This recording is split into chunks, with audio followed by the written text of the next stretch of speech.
warahmatullahi wabarakatuh. Waalaikumsalam warahmatullahi wabarakatuh. Waalaikumsalam warahmatullahi wabarakatuh. Sejahtera bagi kita semua. Yang terhormat Ibu Indri Jatining Tias SPD selaku pemateri. Pertama-tama marilah kita panjatkan puji syukur kehadirat Tuhan Yang Maha Esa atas segala limpahannya sehingga kita dapat berkumpul di ruang Google Meet ini dalam keadaan sehat walafiat tanpa suatu kurang apapun. Adapun acara pada kegiatan hari ini, yang pertama pembukaan, yang kedua pemaparan materi oleh panelis sekaligus diskusi dan tanya jawab, dan yang terakhir penutup. Baik, kita buka acara kegiatan hari ini dengan bacaan basmalah bersama-sama. Bismillahirrahmanirrahim. Yang kedua pemaparan materi oleh Ibu Indri Jatining Tias. Saya persilakan. Oke, terima kasih Ibu Marhamah waktunya. Halo teman-teman, Bapak Ibu guru hebat, apa kabarnya? Baik. Alhamdulillah. Alhamdulillah. Izin share screen nggih Bapak Ibu? Nggih, monggo.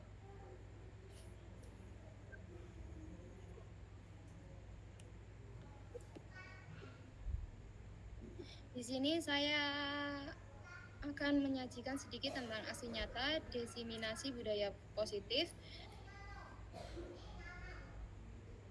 Perkenalkan, nama saya Indri Jatining Tias, calon guru penggerak angkatan 11 SMA Negeri 1 Pamotan Kabupaten Rembang.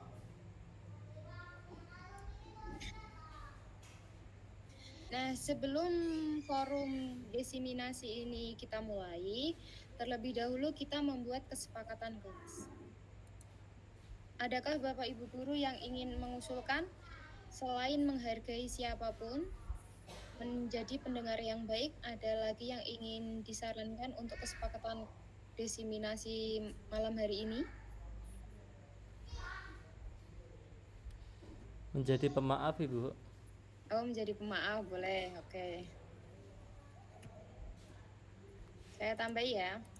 Menjadi pemaaf untuk apa ya, Bapak? Untuk setiap cobaan. Kemudian ada lagi?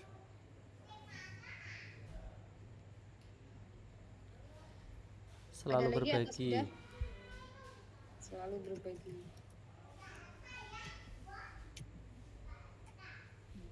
Ibu-ibu ada lagi?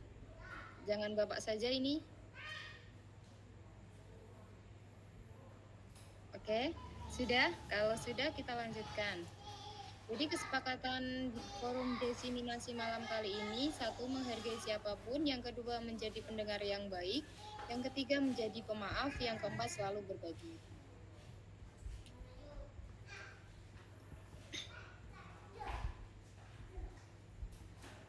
Seorang guru yang baik memiliki kemampuan dalam mewujudkan budaya positif di sekolah. Budaya positif tersebut dapat dijalankan dengan menerapkan perubahan paradigma belajar, konsep-konsep inti seperti berikut. Yang pertama, disiplin positif, yang kedua motivasi perilaku manusia, yang ketiga kebutuhan dasar, yang keempat posisi kontrol restitusi, yang kelima keyakinan kelas, yang keenam segitiga restitusi.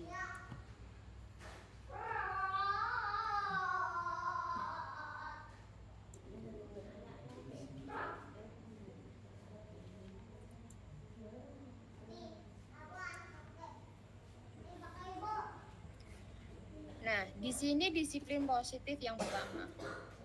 Apa yang Bapak Ibu pikirkan tentang kalimat disiplin positif? Dapat dituliskan di kolom chat. Silahkan.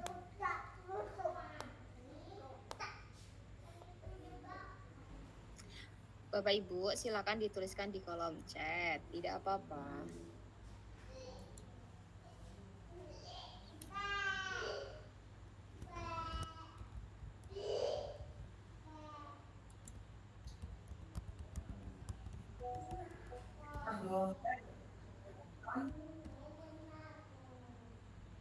Atau langsung mau menyampaikan apa yang dipikirkan tentang disiplin positif?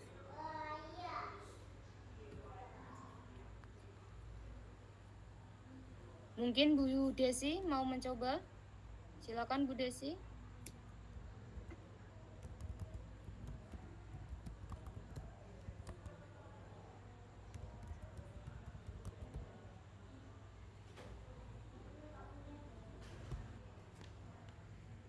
Oke, ini ada satu komentar. Memiliki kesadaran untuk menaati peraturan sekolah. Ada lagi? Masih saya tunggu loh ya. Oke, kita lanjutkan sedikit. Disiplin positif di sini merupakan suatu cara penerapan disiplin yang mengajarkan anak bertanggung jawab dan menumbuhkan kesadaran diri berdasarkan nilai-nilai kebajikan. Tadi yang dikatakan oleh Bu Desi, disiplin yang tumbuh dari dalam diri sendiri tanpa paksaan. Betul sekali, Bu. Di sini disiplin yang tumbuh dari dalam diri sendiri itu berdasarkan nilai-nilai kebajikan. Adakah Bapak Ibu yang pernah mendengarkan atau membaca tentang nilai-nilai kebajikan? Wah, ini masih pada malu-malu ya. Nah, lanjut ya. Kesadaran diri berdasarkan nilai-nilai kebajikan. Nilai-nilai kebajikan sendiri itu terdiri dari 1. Ada yang peduli, rajin, integritas, rasa hormat, keterus-terangan, keberanian, kebahagiaan, tanggung jawab, kebersihan, kesantunan, keadilan, pengabdian, dan lain sebagainya. Di situ juga ada harga diri, rendah hati, kedamaian, keteguhan hati, ketegasan, pengertian, gotong royong, tenggang rasa. Nah, disiplin positif yang kedua lebih mengarah disiplin diri yang dapat mengontrol diri dalam melakukan segala tindakan. Yang tadi sudah dikatakan bahwa kesadaran yang tumbuh dari dalam diri, seperti kata Bu Desi dan Pak Ingar tadi. Kemudian disiplin positif dapat membuat murid memahami, menyadari berdasarkan motivasi internal, bukan akibat dari orang lain.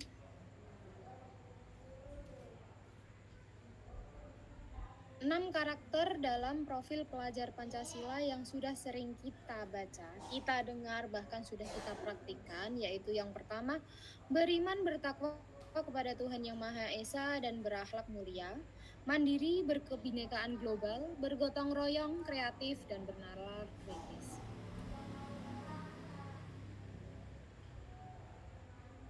Untuk materi yang kedua yaitu motivasi perilaku manusia. Motivasi perilaku manusia menurut Diane Gosen, yang pertama untuk menghindari ketidaknyamanan atau hukuman, yang kedua untuk mendapatkan imbalan atau penghargaan dari orang lain, yang ketiga untuk dapat menjadi orang yang mereka inginkan dan menghargai diri sendiri dengan nilai-nilai yang mereka percaya. Selanjutnya, keyakinan sekolah atau kelas. Apakah Bapak Ibu sudah pernah membuat keyakinan sekolah atau kelas? Sudah. Jika sudah, bisa dituliskan di kolom chat ya. Minta tolong bisa dituliskan sudah pernah. Yang belum pernah juga boleh dituliskan belum. Silahkan, saya tunggu komennya di kolom chat.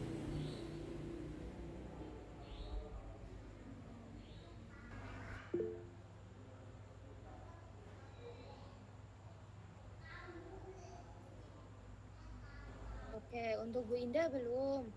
Apakah di sekolah Bu Indah sudah menggunakan kurikulum Merdeka, Bu? Sudah, Bu. Sudah. Tapi Ibu Sudah. belum mengajar untuk kelas kurikulum Merdeka? Sudah. Sudah. Kalau keyakinan kelas itu, keyakinan kelas sama kesepakatan kelas sama atau tidak? Sama, Bu. Oh, sama. Kalau Oh ya, kesepakatan berarti kelas, udah. oh berarti sudah, oke. Jadi Ibu sudah menggunakan G untuk keyakinan kelas. Jadi anak-anak sudah mengetahui kewajiban dan tanggung jawab masing-masing seperti itu ya Bu Indah. Iya, iya, iya. Mari kita lihat apakah keyakinan sekolah atau apa tadi kesepakatan kelas sama atau berbeda. Nah, yang pertama keyakinan sekolah atau kelas. Yang pertama, guru berperan dalam mewujudkan bentuknya keyakinan sekolah atau kelas dengan adanya kesepakatan antara guru dan murid. Nah, tadi sudah dikatakan oleh Bu Indah, kesepakatan sama keyakinan beda apa sama jawabannya? Sama. Untuk yang kedua, keyakinan sekolah atau kelas berupa pernyataan-pernyataan universal yang mudah diingat dan dipahami dan harus diterapkan di lingkungan sekolah. Untuk teman-teman yang lainnya sudah melakukannya? Di sini untuk membuat keyakinan kelas itu kita dapat berdiskusi dengan siswa di dalam kelas karena kalau guru SD itu biasanya langsung per kelas, guru masing-masing. Sedangkan kalau guru mapel biasanya per mapelnya atau dapat juga difasilitasi oleh sekolah. Seperti itu. Kemudian contoh keyakinan kelas atau ini contoh keyakinan kelas atau hukuman. Boleh di komen langsung ya. Boleh open mic sekalian. Yang pertama, kembalikan barang ke tempatnya. Itu keyakinan kelas atau hukuman. Keyakinan kelas. Monggo, langsung open mic. Di sini salah, tidak apa-apa, betul lebih baik. Monggo. Yang pertama, kembalikan barang ke tempatnya. Keyakinan kelas, Bu. Keyakinan kelas. Oke, ada yang lain? Sama nggak? Untuk yang kedua, dilarang mengganggu orang lain. Itu keyakinan kelas atau hukuman? Keyakinan kelas. Kelas. Keyakinan kelas. Yeah. B. Oke, kita simpan jawabannya nggak ya? Untuk yang ketiga, hadir di sekolah 15 menit sebelum pembelajaran dimulai. Keyakinan kelas. 4, dilarang melakukan kekerasan. Keyakinan kelas. Yang kelima, dilarang menggunakan narkoba. Keyakinan kelas. Keyakinan kelas. Yang keenam, bergantian atau menunggu giliran. Keyakinan. 7, dilarang merokok. Keyakinan. Jadi ini semuanya jangan-jangan keyakinan ini. Yang kedelapan juga Semuanya masuk keyakinan, Bu.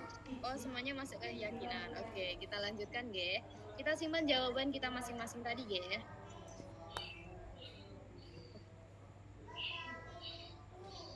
Oke, di sini untuk keyakinan kelas seringnya tidak menggunakan kata konotasi negatif, dilarang seperti itu tidak termasuk keyakinan kelas ya. Kalau untuk keyakinan kelas itu biasanya menggunakan kalimat positif. Jadi untuk kembalikan barang ke tempatnya itu keyakinan kelas. Kalau dilarang itu ada kalimat negatifnya tidak? Ada, dilarang. Diganti menjadi kalimat yang positif seperti apa Ibu, Bapak-bapak?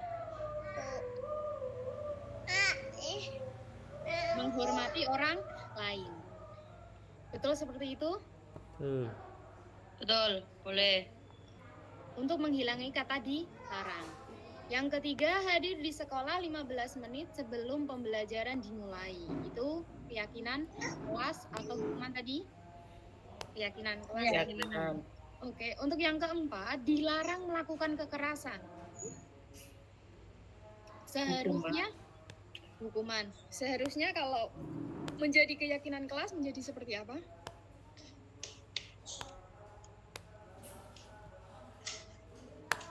Menjaga keamanan atau toleransi seperti itu dapat dilakukan. Untuk yang kelima, dilarang menggunakan narkoba. Jadinya keyakinan kelas atau hukuman? Hukuman karena menggunakan kalimat dilarang. Untuk kalimat positifnya seperti apa ya untuk nomor 5? Narkoba itu kan membuat diri kita menjadi tidak sehat. Jika diganti menggunakan kalimat positif, maka Jagalah kesehatan kalian. luar biasa Bu Feni, jagalah kesehatan kalian. Untuk yang nomor 6, bergantian atau menunggu giliran.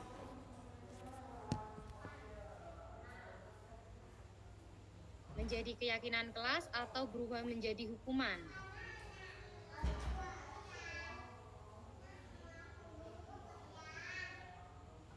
Keyakinan kelas. Keyakinan kelas. Oke, terima kasih Bu Indah. Untuk yang ketujuh, dilarang merokok. Sedangkan merokok itu merusak kesehatan kita. Sama seperti nomor 5. Jagalah kesehatan. Gunakan masker. Itu keyakinan kelas. Kemudian yang ke-9, berjalan di kelas dan koridor. Itu juga keyakinan kelas karena menggunakan kalimat positif. Jika hukuman, maka jangan berlari di koridor seperti itu. Oke, lanjut. Jadi Bapak Ibu sudah mulai memahami mana yang keyakinan kelas, mana yang hukuman. Nah, selanjutnya kebutuhan dasar manusia itu ada 5. Bertahan hidup, kasih sayang dan rasa terima kasih, kebebasan, kesenangan, dan penguasaan. Pernyataan. Ketika seorang murid melakukan suatu perbuatan yang bertentangan dengan nilai-nilai kebajikan atau melanggar peraturan, hal ini sebenarnya dikarenakan mereka gagal memenuhi kebutuhan dasar mereka. Kebutuhan dasar tadi ada 5 ya. Kebutuhan dasar manusia tadi bertahan hidup, kasih sayang dan rasa diterima, penguasaan, kebebasan, dan kesenangan. Ini ada studi kasus, mari kita bahas. Ketika seorang murid melakukan suatu perbuatan yang bertentangan dengan nilai-nilai kebajikan atau melanggar peraturan, hal ini sebenarnya dikarenakan mereka gagal memenuhi kebutuhan dasar mereka. Seorang murid yang tidak begitu berhasil secara akademik, mungkin kebutuhannya akan kekuasaan tidak terpenuhi di sekolah. Oleh karena itu, mungkin dia akan mencoba untuk memenuhi kebutuhan kekuasaannya dengan mencoba mengatur orang lain di lapangan bermain atau bahkan menyakiti mereka secara fisik. Sebagai guru, kita dapat melibatkannya dalam kegiatan yang memberi peluang murid tersebut membuat pencapaian yang berarti. Seorang yang tidak merasa diterima oleh teman-temannya, kebutuhan akan cinta dan kasih sayang tidak terpenuhi. Sesuai tadi kebutuhan dasar manusia, nggih. Bahwa dia melakukan apa tadi? Untuk memenuhi kekuasaannya, dia bertindak sewenang-wenang. Itu karena dia kurang atau kebutuhan akan cinta dan kasih sayangnya belum terpenuhi. Oleh karena itu, dia mungkin akan memiliki satu teman dan memisahkan diri dari yang lain. Sebagai guru, kita bisa membangun hubungan yang bisa membangun kepercayaan dan keintiman dengan anak ini. Apakah di sekolah Bapak Ibu guru ada anak yang seperti itu?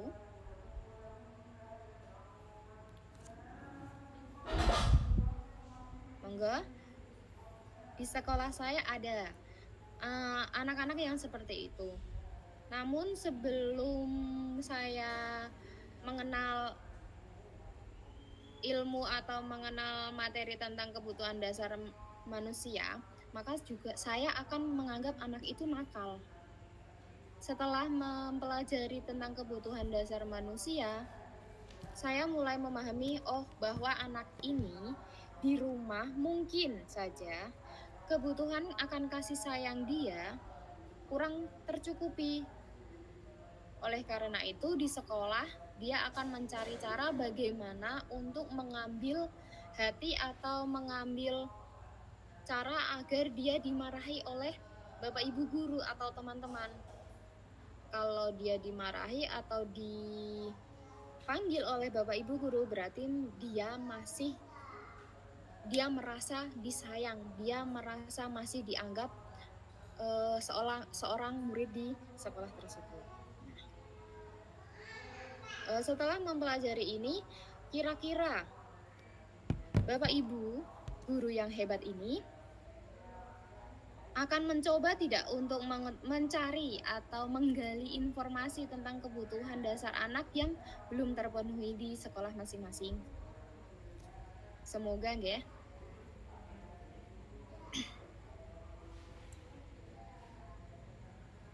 Oke, untuk posisi kontrol restitusi. Yang pertama, guru sebagai penghukum, guru sebagai pembuat merasa bersalah, guru sebagai teman, yang keempat, guru sebagai pemantau, yang kelima, guru sebagai manajer.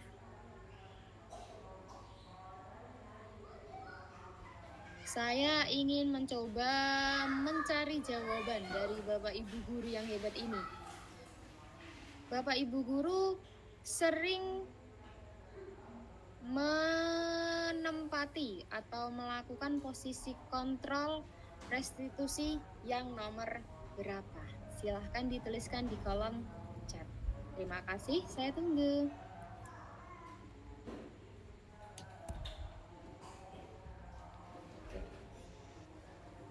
Oke, untuk Pak Enggar nomor 3. Untuk yang lainnya silahkan. Bu Hedi, monggo. Boleh komen di kolom chat.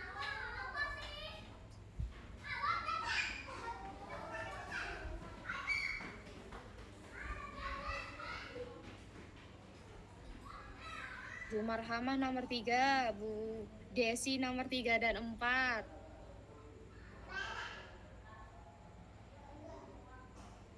Sesuai faknya masing-masing ya. Bu Hedi nomor 3. Kebanyakan nomor 3 ya.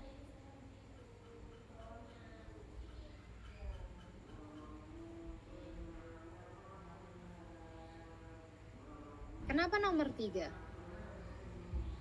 Bisa dijelaskan Bu Marhamah atau Bu Hedi?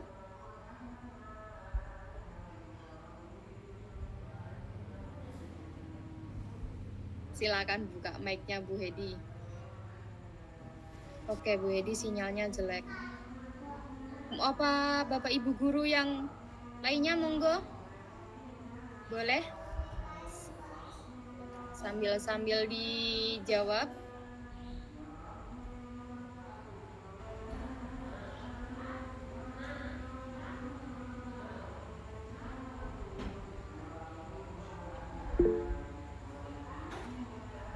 Monggo Pak Enggar. Baik, Assalamualaikum warahmatullahi wabarakatuh. Waalaikumsalam warahmatullahi wabarakatuh. Perkenalkan, nama saya Enggar Budi Prasetyo, mengampu Mapel TIK. Kebetulan Mapel yang saya ampu itu punya banyak tantangan Bapak Ibu. Salah satunya adalah bagaimana mengajarkan anak tentang teknologi terbaru atau istilahnya kadang di luar konteks. Jadi menurut sepanjang atau sepengetahuan saya, semakin berat materi yang kita berikan kepada anak, kalau penyampaian tidak bisa diterima karena kita tidak memposisikan sebagai orang yang bisa mencoba untuk memahami mereka, sepertinya materi semakin berat itu akan membuat mereka semakin terbebani. Jadi akhirnya saya menggunakan pendekatan sebagai teman tersebut agar anak-anak merasa nyaman dan tidak sungkan atau pakewuh bahasa Jawanya untuk bertanya kepada saya. Bukan hanya bertanya, bahkan mereka punya inisiatif untuk membuat regu atau grup-grup tersendiri dan lebih semacam kayak semakin bersaing dengan yang lain, mencoba untuk yang namanya anak SMA kadang mencoba untuk mencari perhatian agar mereka bisa lebih baik daripada temannya yang lain. Dan itu iklim persaingan tersebut bisa terjadi kalau kita merupakan sebagai teman. jadi gurunya juga sebagai teman, temannya yang lain juga sebagai teman, tidak ada rasa sungkan atau rasa tidak enak ketika untuk ingin bertanya sesuatu. Beda halnya jika Bapak Ibu memposisikan sebagai seorang guru yang masih seperti zaman dahulu nggih, kita memberikan materi, kita mencoba untuk memberikan tugas, tapi tidak mencoba untuk mendekati atau bahkan mempersilahkan anak, memberikan waktu kepada mereka untuk mencoba ayo diskusi bareng, atau mereka akhirnya merasa jauh. Oleh karena itu saya memilih pendekatan nomor 3. Kenapa kok tidak 4 dan 5? Karena sejauh ini 3 itu adalah tahap yang bisa dicapai oleh saya sebagai guru dan murid-murid saya. Tapi punya sisi negatif Bapak Ibu, karena terlalu dianggap sebagai teman, akhirnya banyak yang murid itu agak gimana gitu, agak terlalu dekat dengan saya, kan takutnya gimana kan, seperti itu. Alhamdulillah tetap positif, tetap saling berbagi Bapak Ibu. Mohon maaf Pak, boleh dijelaskan gimananya gitu? Gimana itu gimana, jadi gitu loh. iya, gimana itu tetap dalam hal konteks yang positif Bapak Ibu. Jadi ada mungkin murid itu semakin menghargai gitu, terus semakin perhatian, WA malam-malam, Pak ini tugasnya kok susah, ajarin dong gitu. Terus Pak ini ya Pak, video call dulu Pak gitu, Pak ini lihat. Kadang kan posisi malam kalau video call sedang gimana gitu kan nggak bisa, seperti itu Bapak Ibu. Jadi terlalu kayak friend gitu, kadang harus dibatasi. Seperti itu Ibu Wulan. Monggo teman-teman yang lain silahkan berpendapat. Apakah ada pendapat yang lain? Monggo di waktu tempat silahkan. Bu Desi monggo, tadi juga menjawab nomor 3 dan 4. Yang begitunya tadi sudah belum Bu Desi? Oke. Assalamualaikum warahmatullahi wabarakatuh. Waalaikumsalam warahmatullahi wabarakatuh. Perkenalkan, nama saya Desi Wulansari. Sepertinya Bu Desi sedang mengangkat telepon, kita tunggu ya. Untuk jawaban Pak Enggar tadi sebagai teman, ada sisi positifnya, juga ada sedikit sisi negatifnya ya Pak ya. Karena kalau guru sebagai teman, nah itu saya juga mengalaminya. Malam-malam ditanya, Bu ini tugasnya gimana? Susah? Tor dong Bu.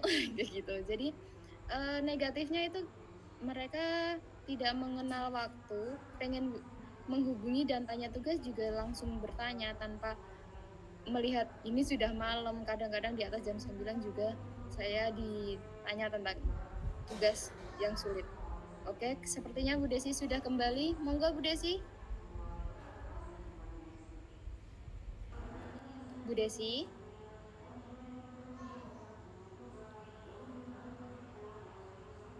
Bu Desi, monggo. Atau teman-teman yang lain tadi?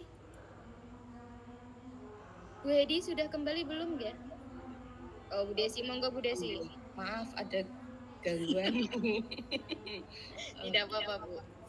Kenapa saya menjawab memilih nomor 3 dan nomor 4? Di sini posisi saya sebagai guru BK ya Bu ya. Jadi sebagai teman itu, karena selama ini kan momok guru BK itu adalah polisi sekolah, jadi disegani, ditakuti dengan anak-anak. Anak-anak mendekat dengan guru BK itu kaitannya pasti dengan permasalahan yang mereka alami, atau mungkin mereka sedang membuat masalah seperti itu. Nah, kalau kita guru BK menjadi teman kan beda lagi Bu ya. Jadi anak ke BK itu tidak serta-merta anak yang bermasalah saja, tapi juga ada anak-anak yang mungkin pengen cerita, pengen berbagi.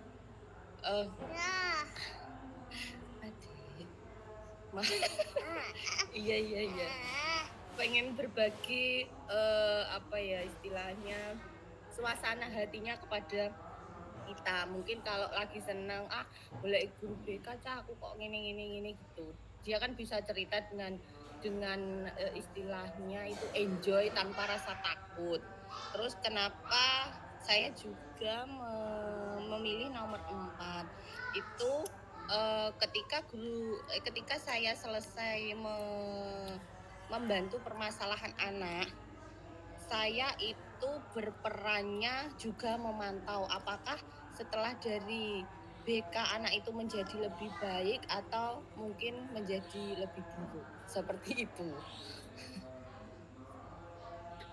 Oke Bu Desi, yang terakhir kok sepertinya tertekan ya menjadi lebih buruk gitu tadi. Lah itu Bu, makanya harus dipantau terus supaya tidak menjadi buruk. Kalau begitu anak-anak sudah mulai tidak takut dengan guru BK ya Bu, menjadi teman karena Sepertinya seperti itu. seperti itu. Oke, untuk menjadi pemantau seperti kata Bu Desi, itu kita memantau anak yang tadi sudah berbuat salah atau berperilaku tidak sesuai aturannya, tidak sesuai kesepakatan kelas tadi, itu dipantau. Jadi guru harus mengingat atau menghafal peraturan-peraturan yang sudah kesepakatan yang sudah diyakini bersama-sama. Seperti itu ya Bu Desi ya? Ya Bu. Oke. Terima kasih Bu Desi, Pak Enggar. Oke, tadi ada yang angkat tangan, Bu Jayanti sepertinya. Silakan Bu Jayanti. Assalamualaikum. Waalaikumsalam. Guru-guru hebat semua. Terkait guru sebagai teman, karena pengalaman saya sebagai guru SMK yang dimana hampir 90%, 95% semuanya cowok, dimana sebagai guru kita harus bisa menempatkan diri. Anak-anak itu nggak bisa terlalu dikeras dan tidak bisa terlalu dihalusin. Jadi di tengah-tengah, dimana kita juga bisa menempatkan kapan aku harus bisa mendengarkan anak-anak, tapi di satu sisi juga selalu mengingatkan bahwa semuanya itu ada batasannya, bahwa gak apa-apa kita friend, kita berteman, mau cerita apa-apa gak apa-apa, monggo, kamu mau gini-gini gak apa-apa, yang penting kamu sesuai sama jalur yang ada di kelas. Tapi kembali lagi nanti kita sebagai guru juga harus mengarahkan anak-anak untuk tidak terlalu over menjadikan kita teman gitu. Nanti terkesannya kalau kita terlalu melonggarkan anak-anak itu agak nggak sopan gitu loh. Sudah mulai muncul ketidaksopanannya anak-anak itu pasti ada itu kalau selalu menganggap guru itu sebagai teman. Jadi harus bisa imbang, dimana sebagai teman juga sebagai guru, seperti itu. Terima kasih Bu Jayanti. Jawaban plus solusi semua komplit ya. Komplit ya. Karena memang gini Bu Indri, kalau di kelas itu kan anak-anak itu gimana ya, kadang habis olahraga terus capek. Lah anak-anak cowok itu kan apa ya, kalau sudah bisa nyekel buntute, bahasa Jawanya ya, itu pasti pena, pasti manut, itu jelas itu. Jadi kalau di kelas kok sekiranya capek, ya sudah, sementing dikerjakan, ambil santai. Bu, boleh kerjakan di bawah enggak? Mama gitu nggih. Oh ya, silakan, enggak apa-apa. Sementing rampung, sementing bener, berkuwi monggo sak karep. Nah, itu di mana kita juga sebagai guru harus mengerti anak-anak gitu loh. Oh, ternyata anak-anak ini habis olahraga, habis itu langsung pelajaran di kelas pasti ada capeknya. Karena enggak ada jeda olahraga, jeda istirahat untuk setelah pelajaran olahraga, habis lari-lari, habis main bola. Jadi mungkin sama rebahan, monggo enggak apa-apa gitu. Itu pengalaman dari guru SMK ya Bu ya? Iya, pengalaman dari guru SMK yang luar biasa mesin, sekali. otomotif. Yang harus super sabar dan super galak.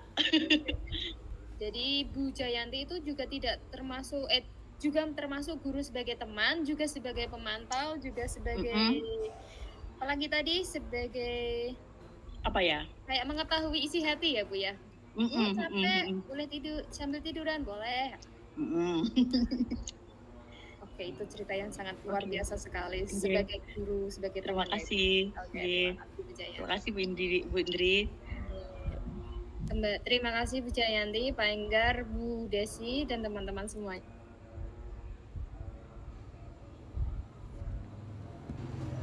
Ini ya, untuk kita lanjutkan di posisi kontrol ada 5 yang tadi sebagai penghukum, pembuat orang merasa bersalah, teman, pemantau, dan manajer. Untuk sebagai penghukum itu perilaku kontrol yang negatif dan sering terjadi pada zaman kita sekolah. Guru akan berbuat menghardik, menunjuk-nunjuk, menyakiti, menyindir, bahkan membentak-bentak kita ya Bapak Ibu. Yang dulu pernah kita alami. Kalau sekarang sudah tidak ada yang Bapak Ibu guru yang seperti menghukum, marah-marah seperti itu, bahkan memarahi di depan umum itu sudah sangat berkurang banyak sekali. Kemudian guru akan berkata, kalau kamu tidak melakukannya, saya biasanya akan harus menulis buku sebanyak mungkin. Nah, itu sekarang sudah jarang sekali dan bahkan tidak, untuk saya sendiri tidak saya lakukan. Saya lebih sering ke teman, walaupun seharusnya saya harus menjadi seorang manajer, karena posisi kontrol seorang manajer itu kita tidak hanya dekat dengan murid, kita hanya memberikan kalimat-kalimat untuk menyadarkan murid bagaimana pentingnya bertanggung jawab, bagaimana pentingnya untuk menyelesaikan masalah yang mereka hadapi. Seperti ini, apa yang kita yakini tadi, pertanyaan ini itu untuk setelah kita melakukan kesepakatan kelas, ini akan muncul. Apa yang kita yakini, jika tadi kesepakatan kelasnya adalah saling menghormati, jika ada anak yang berantem atau beradu mulut di kelas, kita dapat bertanya, apa yang kamu yakini hal tersebut? Kemudian kalau kamu meyakininya, maukah kamu untuk memperbaikinya? Kemudian kalau kamu memperbaikinya, jadi kira-kira hal tersebut akan menggambarkan apa tentang dirimu. Jadi ini seorang guru akan merubah mindset anak yang biasanya kita bentak-bentak atau kita beritahu solusinya seperti ini. Nah, di posisi kontrol seorang manajer, kita hanya bertanya, kemudian yang menyelesaikan atau mendapatkan solusi adalah muridnya. Nah, kemudian dilanjutkan, murid akan berkata, bagaimana caranya agar saya bisa memperbaiki keadaan ini? Nah, itu guru akan memancing, mengarahkan, tapi tidak memberi jawaban secara detail kepada murid bahwa solusinya seperti ini. Jadi murid tetap berpikir untuk menyelesaikan masalahnya. Saya akan memperbaiki masalah ini dengan, nah ini kondisi seorang murid untuk memperbaiki kesalahannya. Dampaknya apa untuk murid? Dia akan mengevaluasi diri bagaimana menjadi diri yang lebih baik untuk kedepannya.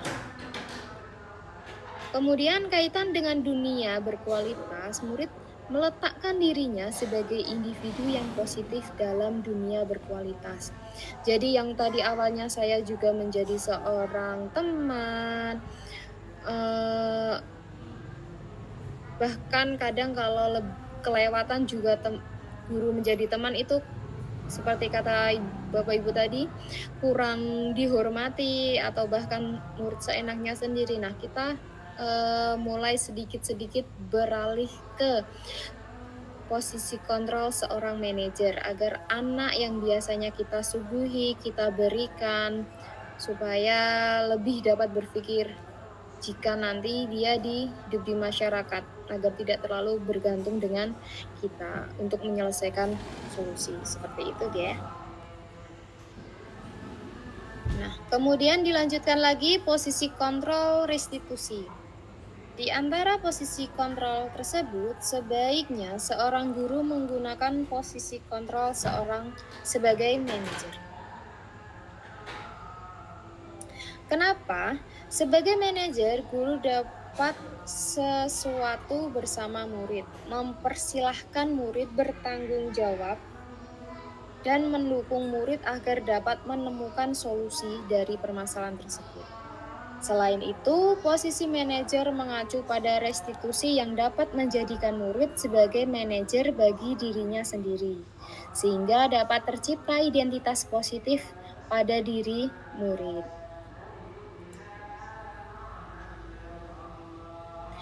Di sini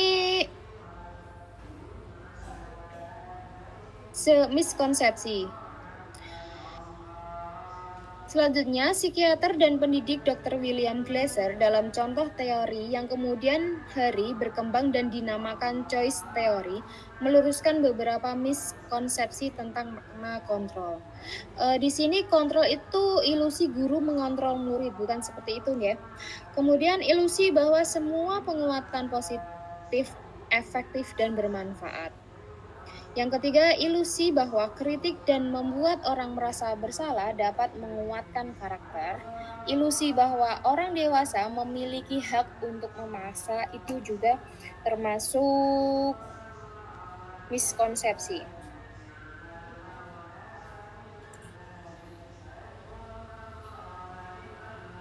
Materi yang terakhir yaitu segitiga restitusi.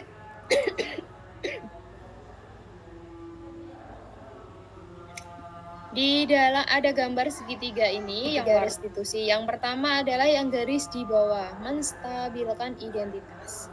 Yang kedua adalah garis sebelah kiri kita, yaitu validasi tindakan yang salah. Yang ketiga yaitu garis sebelah kanan, menanyakan keyakinan. Jadi urutannya menstabilkan identitas, validasi tindakan yang salah, menanyakan keyakinan.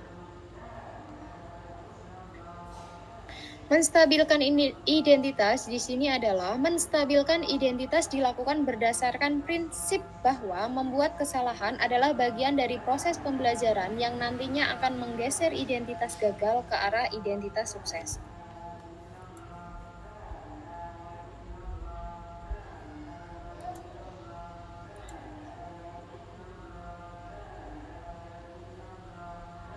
Menstabilkan identitas yang pertama adalah berbuat salah itu hal yang manusiawi dengan kalimat seperti itu. Tidak ada manusia yang sempurna.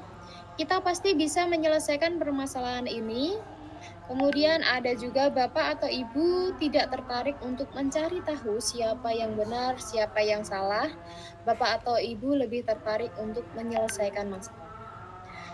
Terakhir, kalau kamu menyalahkan dirimu terus-menerus, apakah kamu bersikap baik pada dirimu? Nah, ini adalah kalimat atau ungkapan yang dapat Bapak Ibu gunakan dan masih banyak yang lainnya yang mungkin dapat disesuaikan dengan masing-masing Bapak Ibu guru.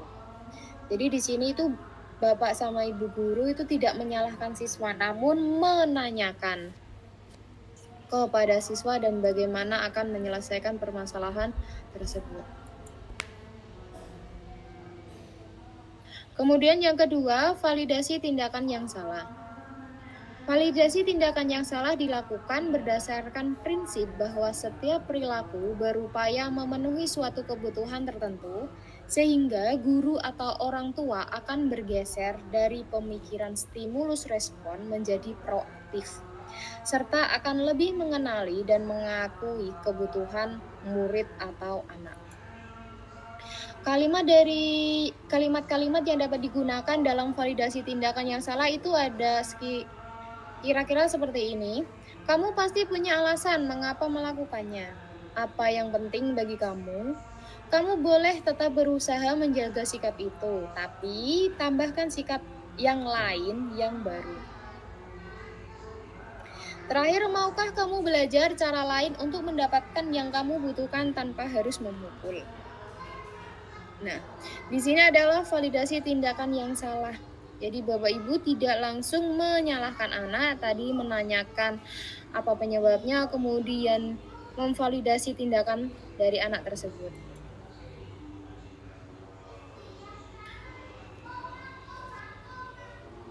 Untuk yang ketiga, menanyakan keyakinan. Menanyakan keyakinan dilakukan dengan memberi pertanyaan-pertanyaan bermakna kepada murid atau anak untuk memunculkan motivasi secara intrinsik dari dalam diri anak tersebut sehingga mampu mengaitkan keyakinannya dengan tindakan yang salah. Kalimat yang dapat digunakan untuk menanyakan keyakinan, yang pertama, apa nilai yang kita percaya di sekolah kita?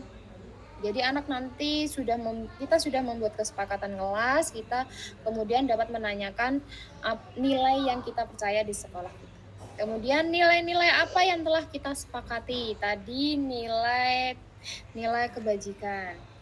Yang ketiga, kelas yang ideal itu seperti apa sih? Nah, itu menanyakan apa yang ada di benak murid. Kemudian, kamu ingin menjadi anak seperti apa? Yang terakhir, apa yang kamu rasakan ketika kamu melakukan itu? Kamu menjadi orang yang seperti apa? Nah, itu menanyakan keyakinan untuk memunculkan solusi yang ingin ditemukan dari si anak tersebut. Nah, di sini contoh segitiga restitusi yang saya lakukan. Saya mengambil satu contoh dari anak kelas 3. Silahkan disimak. Apakah sudah masuk?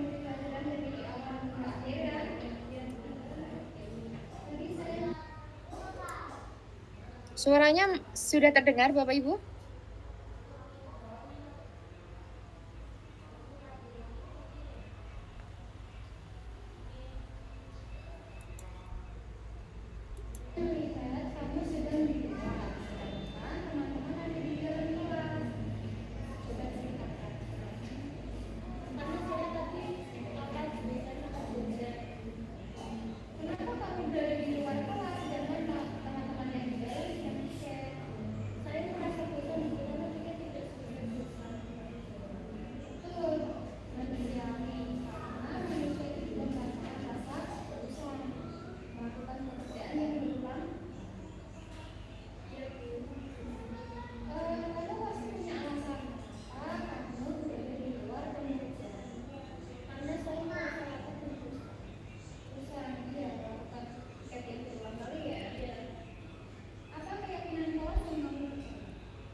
Nah, itu sedikit dari segitiga restitusi yang saya lakukan dengan murid saya.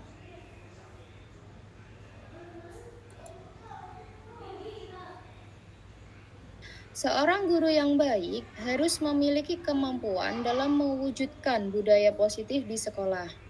Budaya positif tersebut dapat dijalankan dengan menerapkan konsep-konsep inti seperti 1. Disiplin positif, yang kedua motivasi perilaku manusia, yang ketiga keyakinan sekolah atau kelas, yang keempat kebutuhan dasar manusia, yang kelima posisi kontrol restitusi, dan yang keenam adalah segitiga restitusi. Terima kasih, salam guru hebat. Sekian pemaparan dari saya. Jika ada banyak salah kata, mohon maaf. Saya kembalikan kepada moderator. Silakan Bu Marhamah. Terima kasih Bu Indri, sangat luar biasa dalam menyampaikan materinya. Baik, saya akan buka sesi tanya jawab. Bagi yang ingin bertanya, silakan raise hand atau bisa diketik di kolom komentar. Saya buka termin pertama 2 pertanyaan. Silakan jika ada yang ingin bertanya.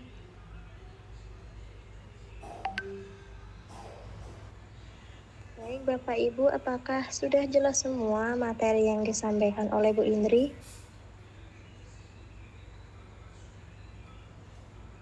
Sepertinya sudah tidak ada pertanyaan, Bu Mar. Bisa langsung ditutup ini. Oke, Segera kalau pulang pagi.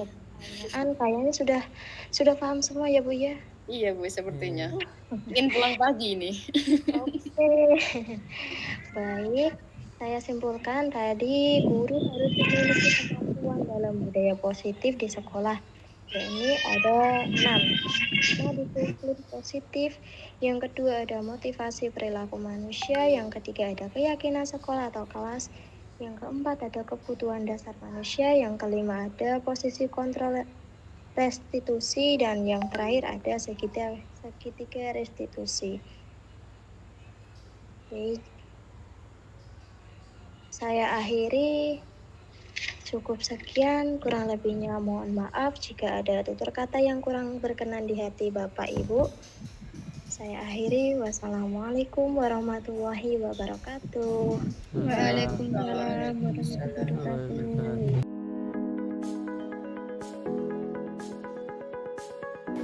Assalamualaikum warahmatullahi wabarakatuh. Waalaikumsalam warahmatullahi wabarakatuh.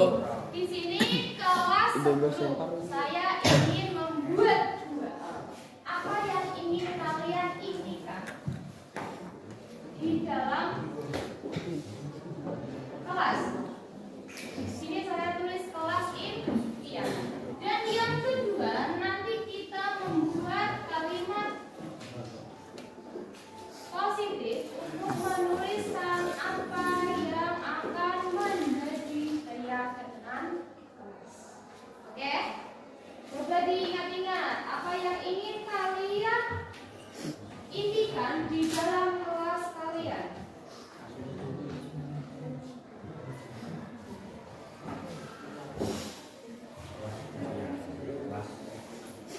Apa yang ingin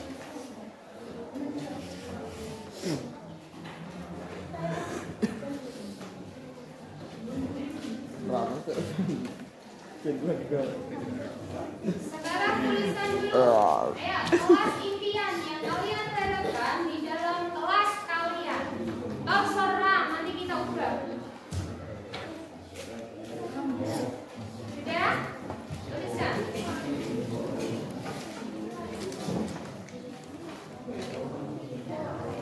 Kalau sudah, ditempel di whiteboard di sebelah sini.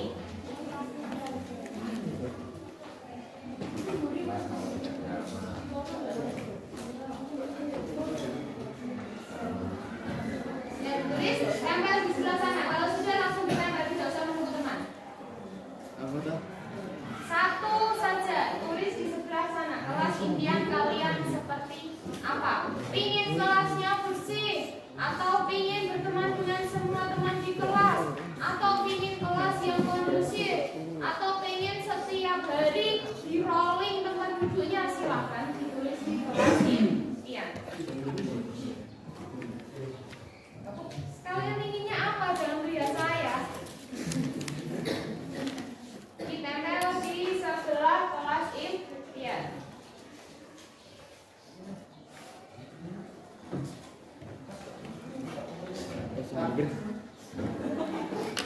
Langsung ditempel, tidak usah menunggu teman ya. Sudah. Kalau tidak ada yang mengawali, tidak akan ada yang berlari. Silakan.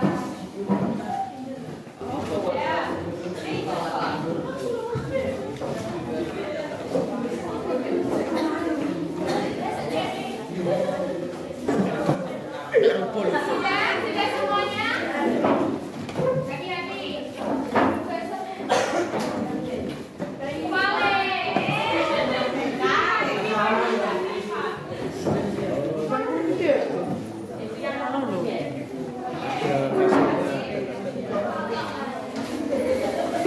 Ayo ditempel, sudah semuanya?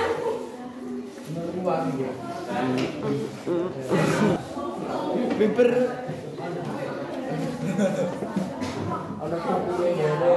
Sudah? Sudah semuanya? Ya.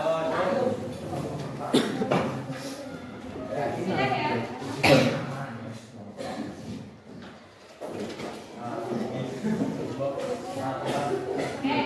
Saya minta satu untuk membacakan, satu orang. Boleh cewek, boleh cowok. Siapa yang mau mewakilkan? Membaca doang, tidak punya milik sendiri, tapi milik semuanya. Ayo, angkat tangan boleh? Ayo, nah, hati-hati. Wah, nek semaju kamu harus hati-hati. Kelas impian ya?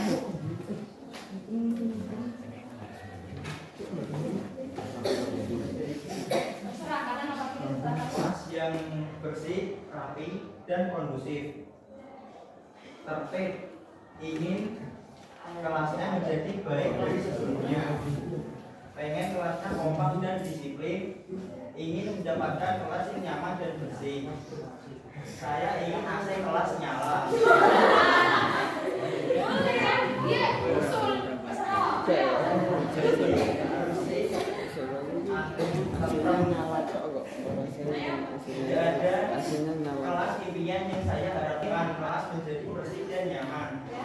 kelas yang rapi, kelas yang bersih, kelas yang nyaman. Kelas impian, saya ingin AC-nya nyala, kompak. Kelas impian, pengen kelas yang bersih, pengen punya teman yang banyak. Kelas yang bersih, kelas yang bersih dan rapi. Teman yang solid. Kelas impian, kelas yang bersih, kelas yang sangat bersih. Kelas impian, kelas yang bersih, tidak ada sampah di dalam kelas. Menjadi kelas yang nyaman, ingin menjadikan kelas yang nyaman. Merubah warna tembok agar lebih cerah. Kelas ber-AC. Ingin kelas yang bersih, nyaman dan tidak ada perundungan. Kelas bersih, kelas yang bersih, tentram, damai dan mendapat teman yang baik.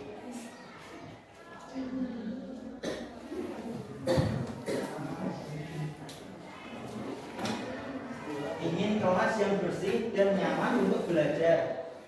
1. Ingin kelas bersih. Saya ingin yang kotor dan kebun. Oke, terima kasih ya Mas. Sudah diwakilkan membacanya. Kebanyakan pengen kelasnya bersih. Oke, dari kelas impian kita akan membuat keyakinan kelas. Tadi yang paling banyak kalian dengar adalah kelas yang bersih. Bagaimana untuk membuat kelas yang bersih? Apa? Tulis di kertas tadi. Tulis di kertas yang tadi.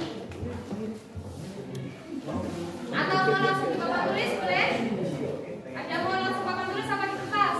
Kertas, oke. Lagi?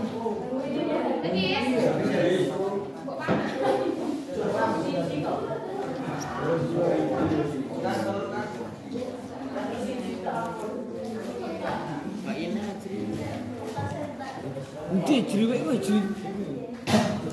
Iku mau di siji. Ayo tulis di depan kegiatan. Kalimatnya caranya seperti ini. Kalian ingin kelas kalian seperti apa? Nah, itu sesuai nggak dengan kelas impian yang seperti tadi? Sesuai. Sesuai. Sesuai. Sesuai ya? Ye. Kayak tadi ya. Kalau tadi di sini kita simpulkan ya di kelas impian tadi kalian ingin kelas yang bersih, nyaman, tertib. Simpulkan kalimat itu. Harus apa kalian? Tidak menggunakan kalimat dilarang, tapi menggunakan kalimat yang positif. Untuk seperti apa biar kalian bisa kelasnya bersih dan nyaman?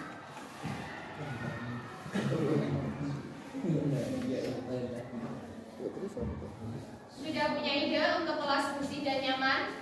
Harus seperti apa kalian? Bukan meminta orang lain menjadikan bersih kelas kalian. Belum. Terus yang kedua, tadi kan ada kalimat yang ingin kalian ucapkan. Ingin memiliki teman yang banyak, ingin memiliki teman yang solid. Ada kan tadi? Nah, yang kedua, kalian ingin seperti apa supaya kalian memiliki teman yang banyak dan teman yang solid? Harus seperti apa diri kalian? Harus seperti apa diri kalian? Boleh dituliskan. Tetap tidak menggunakan kalimat negatif, gunakan kalimat yang positif.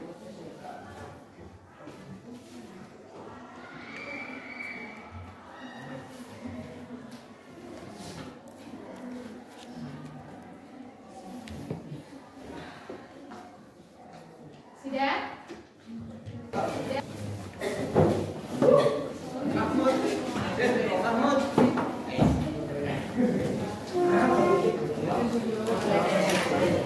Sudah?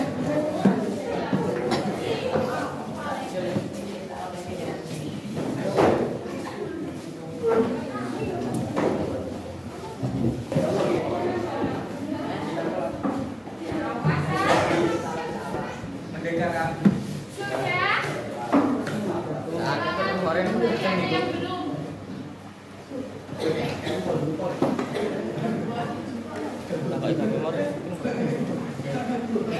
Sudah? Sekarang ingin perwakilan untuk wanita yang membacakan. Ya.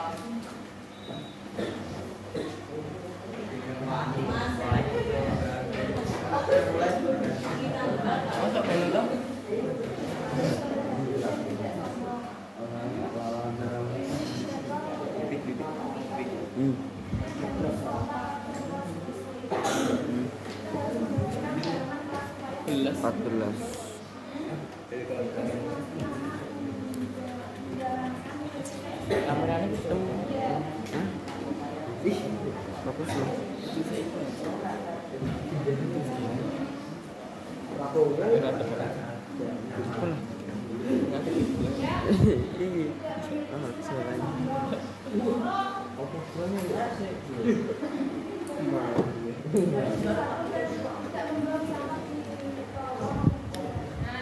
Sisi satu di kolom meja tidak boleh membuang sampah. Tidak boleh berarti kalimat apa itu?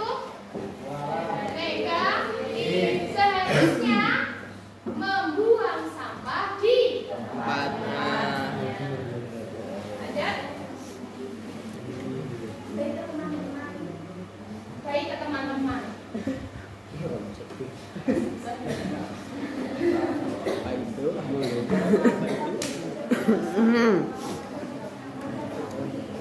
Kebanyakan jagalah ya.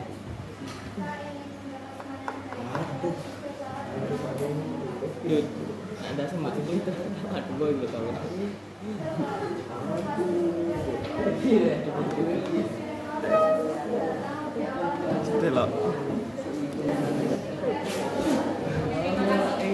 Terima kasih ya.